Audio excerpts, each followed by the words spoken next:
Ka fëmijë që dëshirojnë ta agjerojnë, por prindërve të tyre u vjen keq dhe e ndalojnë nga agjerimi. Çfarë i këshillon këta prindër? Nëse fëmija tregon zell për ta agjeruar, prindi duhet ndihet mirë dhe duhet që ta nxisë fëmijën që ta agjeroj. Mos bëhet pengesë. Ajo që mendojnë disa prindër, që nuk duhet ta agjeroj fëmija, është i vogël.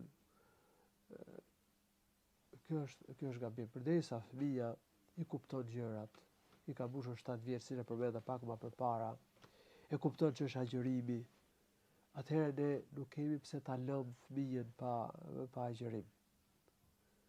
Aq më tepër që fëmija kërkon vetë ta agjeroj. Ta ndihmojmë fëmijën, të gëzohemi që fëmija po agjeron. T'i flasim fëmijës për rëndësinë e agjerimit. Kjo është mirësi e madhe për fëmijën. Kjo do ta ndihmojë për çështje shumë të rëndësishme, siç është edukimi i fëmijës. Agjerimi është shkollë. Agjerimi është mirësi. Prandaj këtë çështje nuk duhet që ta lëmë pas dore. Përderisa është në të mirën e fëmijës, atëherë ne s'ka pse ta vinë keq pse agjeron fëmija. Se agjerimi nuk e dëmton fëmijën, përkundrazi. Është mirën e tij. Ka dobi shëndetësore për fëmijën.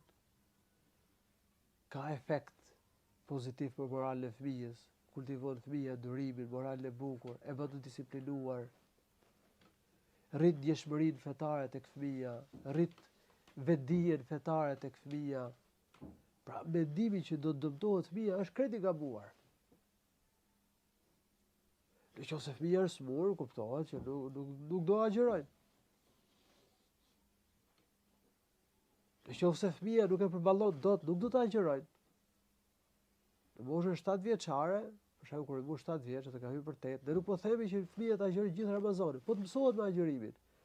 1 ditë, 2 apo 3, pastaj duke i shtuar ditët. Vjen duke u shtuar, duke u mësuar.